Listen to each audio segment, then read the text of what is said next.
Hey everybody, so this is a video about our final product, the Pohutukawa Whiskey. We've been working on that for 8 years, me and Christina together for 6 years on March 7. So in March, 9 years we've been working on Pohutukawa Whiskey and we're finished. Um, we got the bottling machine coming and stuff like that, and that'll be here next week. And I'll show you the bottle so you can see exactly what it looks like. Look at that, perfectly clean. That's what the silver treatment does to it. It's just absolutely glorious. But there's an art to drinking it. It's you could treat it like a wine in regard that the drink needs to breathe, and as well as that, because there's no ingredients other than the Pohutukawa wood, um, you have a different way of drinking it, and this only is effective on the first shot, right? So I prepared a shot. Now, I'll go through the steps really simply. You get a shot glass, it's clean, okay?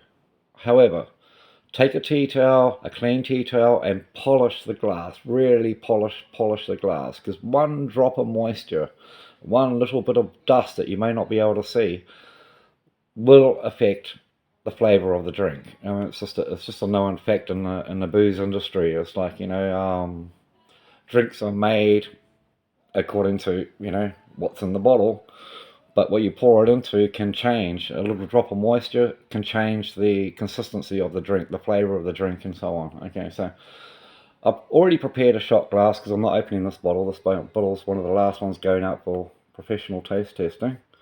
Um, Then, so here we go. This is a standard 25 ml shot. Have a look how clean it is. Beautiful, beautiful drink. So you have a polished glass. You fill up your glass. Do not put it to your nose and sniff it. The first smells you'll get from the whiskey are going to influence the way you taste the whiskey, if that makes sense. So, you'll get a strong whiff and go, oh, that's nice. Oh, excuse me. But your brain is going to remember that. So when you drink the whiskey, the smell is going to be what your brain understands combined with the taste as what the whiskey should taste like, right?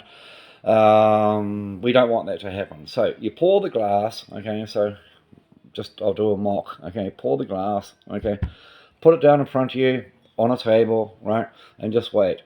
And give it about 30 seconds to breathe. And once it starts breathing and absorbing the moisture from the air, because that's what alcohol will naturally do, the scent will come out. And what you want before you even drink the drink is the small hint of, I can smell it. And I can smell it now because I've only just poured this. Okay, so step 2.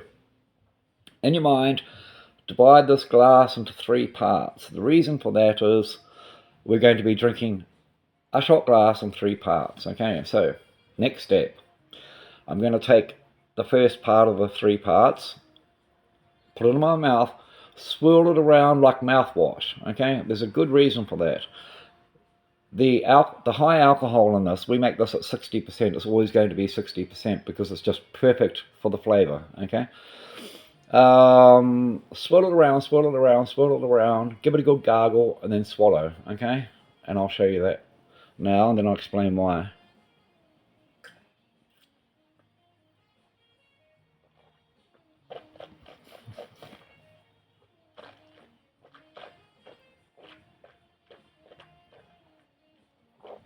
Oh. And when it gets to the point where it's just starting to taste like acid, right? Because it has a really strong alcohol taste when you swirl it around.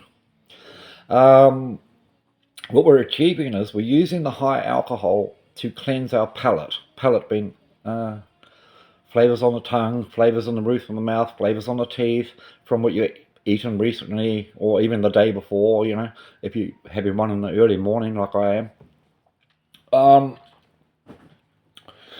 And now you're ready for the second shot. So what I do is I wait until I can get that buzzing feeling that's in my mouth to reside, slow down, like it has now, and then I go to the second part of the 3 parts, okay? So I'm probably going to drink to about there right now. Oh, pardon me.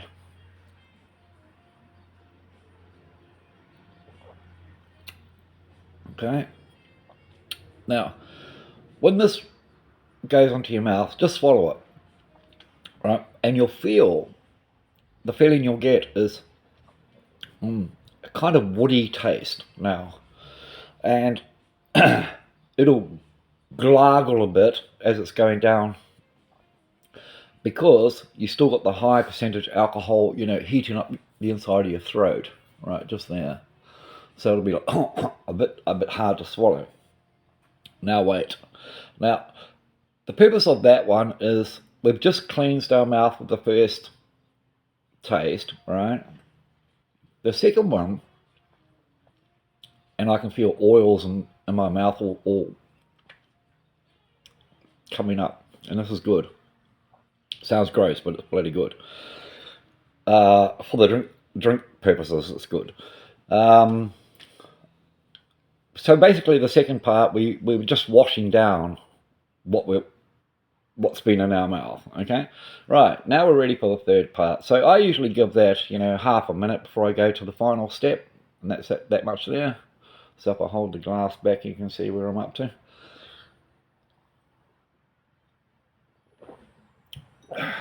And just pop that back like you would a shot.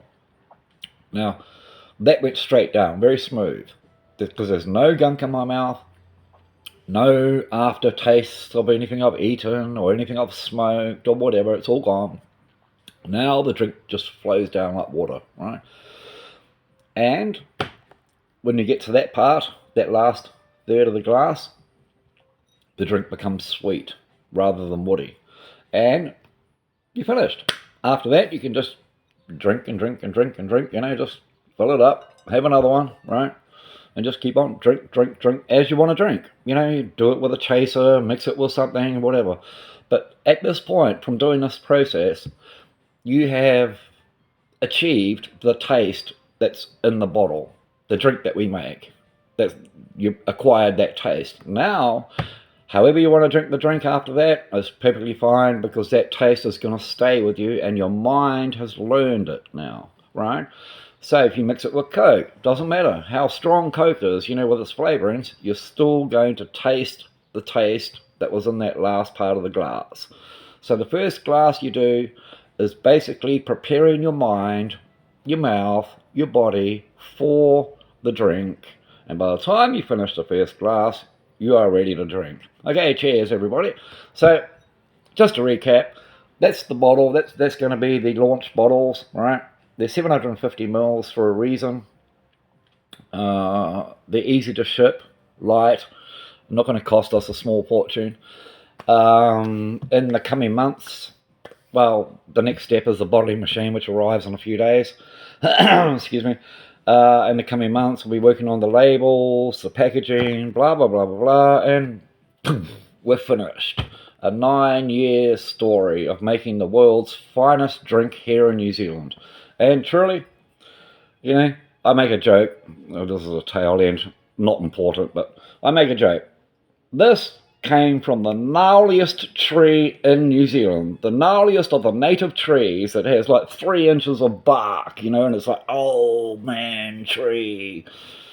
I could have picked Rimu, Tawa, Cody even, they would have been way easy. I would have finished this in a year or two, but I chose Pohutukawa because Pohutukawa has a massive legend story about it, like myths and legends, like a multiculture, right? The Pohutukawa tree is the gateway to Masariki, so on, so on, so on. There's so many stories about Pohutukawa tree. I couldn't make a New Zealand Aotearoa whiskey with anything but the Pohutukawa tree. All the other trees, oh yeah, they're pretty, and it would have taken me less time, but not the Pohutukawa tree. So, by the time I get labels and stuff on this drink will be 9 years old. This is 4 years old.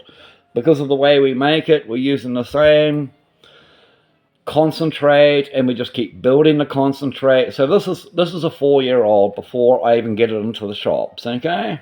All right, loves to you guys, and watch this video, learn this video, because when you get to those drinks, or that drink, I want you to know how to drink it properly, okay? So you can enjoy 9 years of my hard labor. I almost feel like I'm a prisoner to this drink, but no, I'm finished. It's finished. Okay, cheers everybody, and loves.